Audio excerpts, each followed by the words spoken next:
Example number 4 को देख लेते हैं। एग्जाम्पल नंबर 4 में आपसे क्या कह रखा है, देखो ये एनसीईआरटी के अंदर भी ये क्वेश्चन दिया हुआ है, तो ये क्वेश्चन आपके बोर्ड पॉइंट ऑफ व्यू से इंपॉर्टेंट है।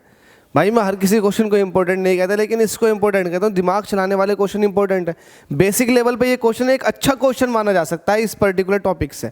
तो लिख देते हैं यहाँ पर सॉल्यूशन और चलिए इसको स्टार्ट करते हैं।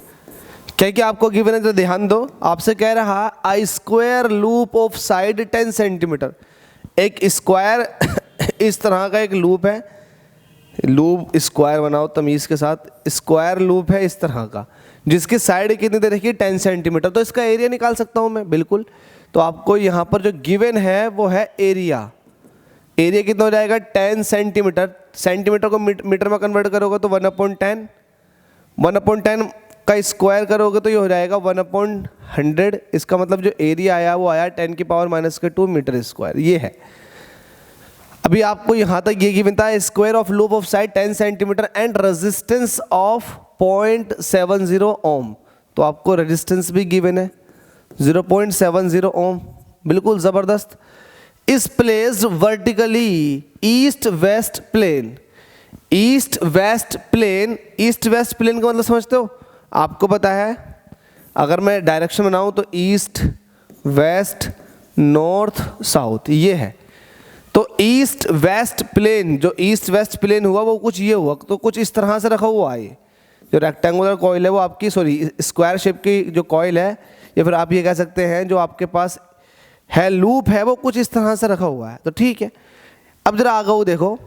अ uniform magnetic field 0.10 tesla is setup. तो मैग्नेटिक फील्ड जो है वो कितना है B1, ये है 0.10 tesla is setup across the plane. दो प्लेन के अंदर सेटअप हो गया in the north east direction. तो जो मैग्नेटिक फील्ड की डायरेक्शन है, जो मैग्नेटिक फील्ड की डायरेक्शन है वो है नॉर्थ ईस्ट, मतलब ये मैग्नेटिक फील्ड है।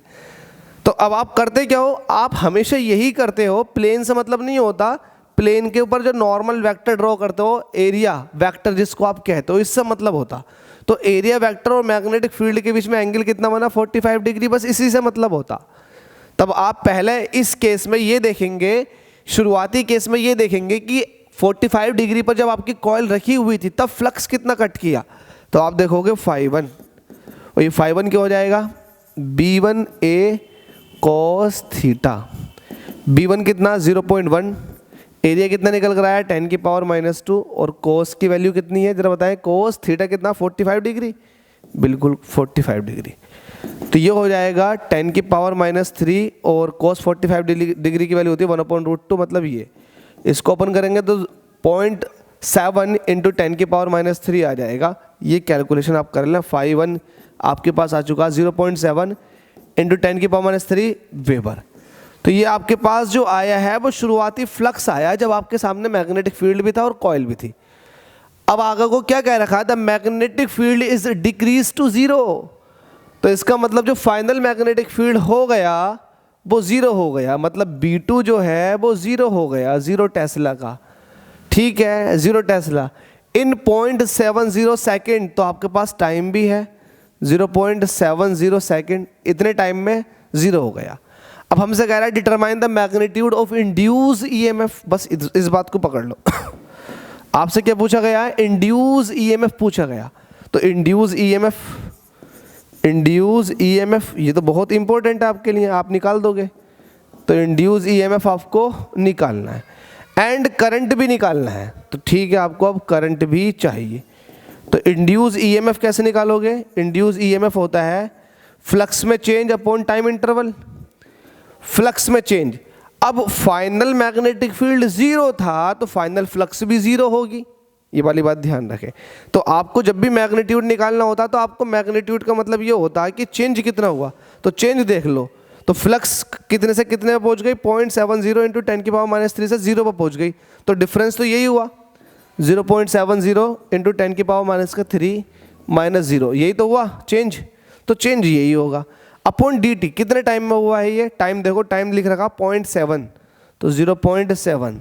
तो 0.7 से 0.7 कट जाएगा, क्योंकि 0 माइनस करोगे तो 0 माइनस का मतलब ये है, -0 का मतलब ये है कि यही नंबर जब इसी नंबर को आप 0.7 से डिवाइड करो तो 0.7 कट जाएगा, बचेगा 10⁻³ तो आपके पास जो इंड्यूस ईएमएफ आया है उसका मैग्नीट्यूड जो है वो 10⁻³ वोल्ट है। लेकिन आपसे उसने क्या पूछा, उसने इंड्यूस करंट का भी जिक्र किया। तो इंड्यूस करंट के लिए ये करना होगा कि रेजिस्टेंस का होना बहुत ज़रूरी। अब रेजिस्टेंस देखो कितना दे रखा, यहाँ पर रेजिस्टेंस 0.70 दे रखा, तो रेजिस्टेंस की वैल्यू लिख देंगे 0.70 ओम। इंड्यूस करंट पूछ रहा, निकल जाएगी, क्योंकि इंड्यूस करंट जो होती है वो इंड्यूस ईएमएफ अपॉन रेजिस्टेंस होती है।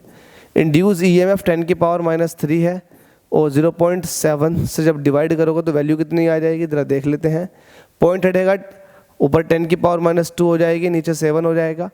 1 को 7 से डिवाइड कर तो नहीं जाएगा, लगा दिया पॉइंट, बढ़ा दिया 0, 7, 3 बचे, पॉइंट लगा हुआ 0, 7 चौके 28, तो आपके पास करंट की वैल्यू आ जाएगी 0.14 × 10⁻²। छोटी वैल्यू को बड़ा करोगे तो अगेन पावर माइनस में चली जाएगी एक प्लेस, तो ये आपके पास करंट आ चुकी है। It means 1.4 milli ampere.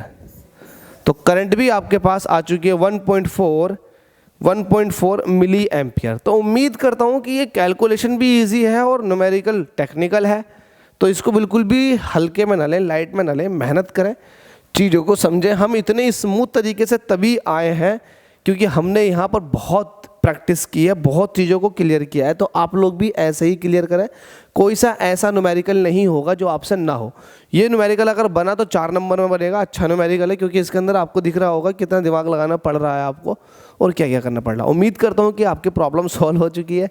अगर सॉल्व हो गए तो वीडियो को थम्स अप जरूर करें, शेयर कर दें अपने सारे दोस्तों में और जल्दी जल्दी सब्सक्राइबर्स बढ़वा दो। थैंक यू सो मच मेरे प्यारे बच्चों।